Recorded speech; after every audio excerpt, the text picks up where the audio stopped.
Every spring, across the United States, millions of home gardeners repeat the same cycle. They visit a local nursery, invest real money in attractive plants, place them into containers with care, and put in genuine effort. Then winter arrives, and every one of those plants dies. When spring returns, they do it all over again. The same spending, the same labor, the same disappointing result. This pattern works very well for garden centers. Their profits depend on it, but it is very expensive for you, and it is completely unnecessary. There's a better way. A category of plants called perennials, tough, beautiful, and proven, that survive winter inside a container. They come back stronger every spring. They multiply into free plants while you are simply enjoying your porch. You plant them once. They reward you for many years. Today, I am sharing 10 such plants with you. Before we begin, please drop your U.S. state or USDA hardiness zone in the comments. I read every single one, and your answers help me shape the content I create each week. Let's get started. Plant number 1, hosta. If you have a shaded patio, a north-facing porch, or a dim doorway that has defeated every plant you have ever tried there, this is a conversation you needed before spending another dollar on something that was destined to struggle. Hosta thrives in USDA zones 3 through 9. That is one of the widest cold hardiness ranges of any shade perennial available to American gardeners. It produces large architectural leaves in shades of blue, green, gold, cream-edged, and two-tone varieties. And here is what most gardening channels do not tell you. Hostas get more impressive every single year. In a container, you eliminate the two main problems that kill hostas in the ground: waterlogged soil and access to slugs. You control the moisture. You control the drainage. The result is a healthier, cleaner, more dramatic plant than anything you could grow in the ground in the same spot. Every 3 to 4 years, divide the clump. One hosta becomes 3 to 5. At $15 to $20 per plant at a quality nursery, one established container hosta produces $45 to $100 worth of free plants from a single morning with a sharp spade. Tell me in the comments, what state are you in, and do you have a shaded spot that has defeated every plant you have tried? Plant number 2, astilbe. Astilbe produces feathery plumes in red, pink, white, and purple, rising above deeply cut fern-like foliage. In a large container, it looks like a piece of a woodland garden that you can place anywhere you need it. Here is the counterintuitive fact that most gardeners never hear. Astilbe actually performs better in a container than in the ground. In the ground, it depends entirely on the moisture held by the surrounding soil. During a dry summer, ground-planted astilbe struggles. In a container, you control exactly how much water it receives. The result: bigger plumes, a longer bloom period, and cleaner foliage. The container is not a compromise for this plant. It is an upgrade. Astilbe is hardy in USDA zones 3 through 8. For pure white plumes, choose Bridal Veil. For deep red above dark bronze foliage, choose Fennel. For compact shell pink, choose Sprite, one of the most award-winning astilbe varieties in American horticulture. Divide every 3 to 4 years in early spring before shoots emerge. Every division becomes a complete blooming plant, representing $12 to $18 worth of free plants at current nursery prices. You should never need to buy a astilbe twice. If you are not yet subscribed to this channel, do it right now. Not when this video ends, but right now. This channel publishes content at this level every single week, zone-specific, experience-based, and built around saving you money. Hit subscribe. It is free and takes 2 seconds. Plant number 3, lavender. Lavender evolved on rocky Mediterranean hillsides with almost no soil nutrition and near zero moisture retention. The conditions that most American gardeners think will kill it are exactly the conditions it was built for. English lavender is hardy in USDA zones 5 through 8. Hidcote is the most cold-hardy variety, reliably surviving Zone 5 winters. For the South and Gulf Coast states, Phenomenal handles heat and humidity across zones 6 through 9 better than any other lavender available. Here is a counterintuitive fact that kills more lavender than any pest or disease. Moisture-retaining potting mix is lavender's primary killer. Mix your standard potting soil with 1/3 coarse perlite before planting. Never fertilize it, not once all season. The essential oil concentration that creates both the fragrance and the natural mosquito-repelling properties actually increases when the plant is slightly hungry. Neglect is not just acceptable with lavender. It is the correct technique. After the first bloom flush, cut back by 1/3, always into the green growth, never into the woody stems. It will return fuller and more fragrant every single time. Plant number 4, Coreopsis. Coreopsis blooms from early summer straight through to the first frost, not in flushes or cycles, but continuously, week after week, with barely a pause.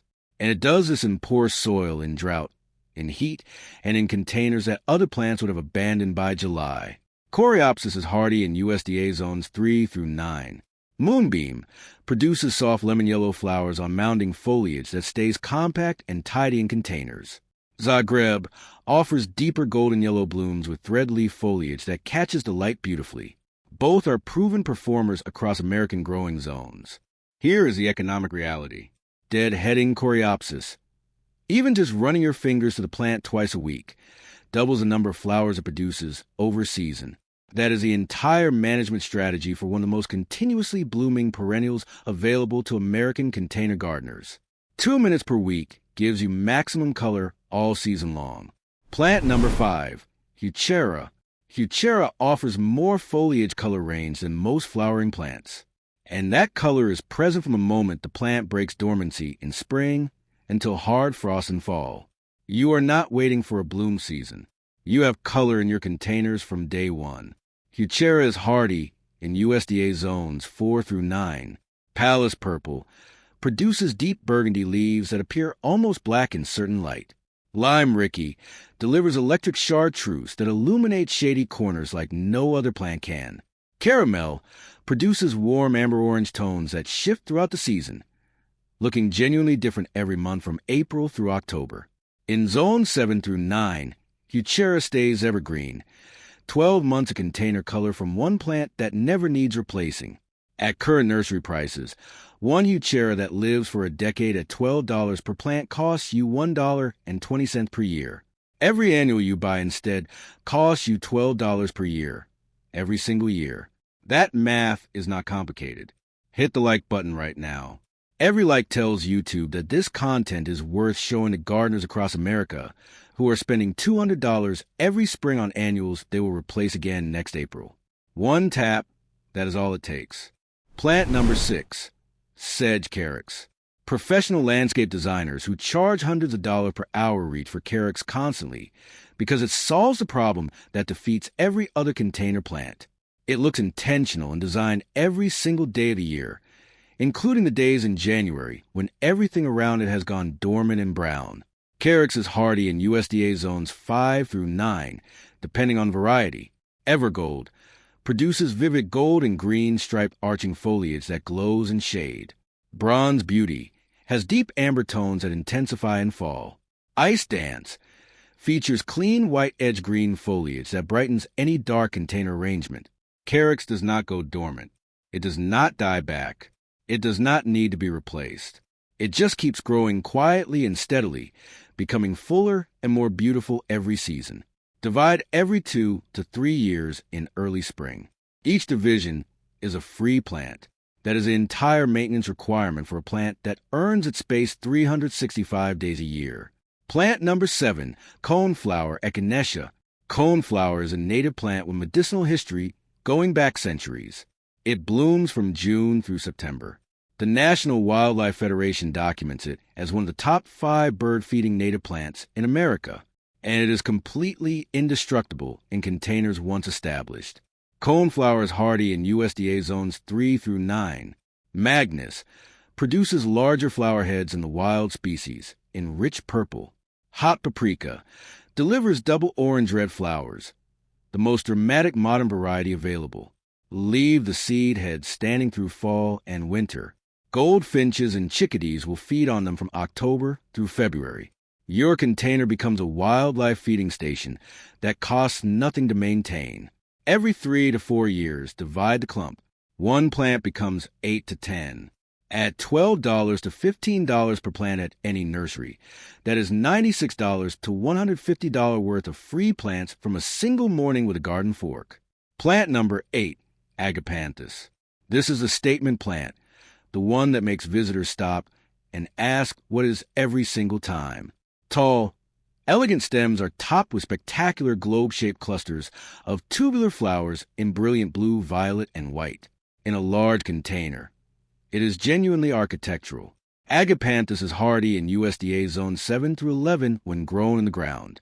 In zones 5 and 6, grow in a container that you move against protected south-facing wall before a hard freeze. Here is a counterintuitive fact that most gardening content never mentions. Agapanthus actually prefers to be pot-bound. Crowded roots trigger more flower production. In the ground, plants can spread freely and flower less. In a container, those naturally restricted roots work in your favor, producing more and more blooms every year. The plant stays in the same pot. Do not repot it until flowering declines. A tight pot is not a problem. It is the strategy. Plant number 9, catmint. Catmint provides 6 months of lavender blue bloom. Deer are repelled at the approach stage before contact even happens. Pollinators work it constantly from first bloom to last. And it comes back every single year, fuller and more floriferous than the season before. Nepodex fossini, Walker's Low, is hardy in USDA zones 4 through 8.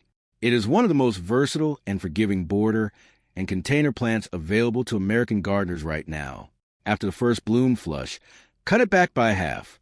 3 weeks later, it returns with a complete second wave of flowers that carries through late summer. 2 full bloom seasons from one plant in 1 year at zero additional cost. Compare catmint directly to petunias, the most commonly purchased container plant in America. Petunias need deadheading every few days, weekly fertilizing, and complete replacement every single year. Catmint needs 1 cup per season, no fertilizer, and comes back stronger every spring for years. The only reason more Americans are not growing catmint in containers is that garden centers make significantly more money selling you petunias annually. That is the honest answer. Plant number 10, hellebore. I saved this one for last on purpose. This is the plant that does something none of the other 9 can do. It blooms in January, February, and March, right through frost and snow, during the darkest, coldest, most plant-barren weeks of the American winter. That is when your containers look empty and abandoned, and you are desperately craving color. Hellebore is hardy in USDA zones 4 through 9. Ice and roses red produces deep burgundy flowers blooming from December through March. Wedding Party offers pure white double flowers blooming from January through April. Penny's Pink delivers soft pink with darker veining. One of the most elegant hellebore varieties in the American market. A well-grown hellebore in a container flowers reliably for 20 years or more.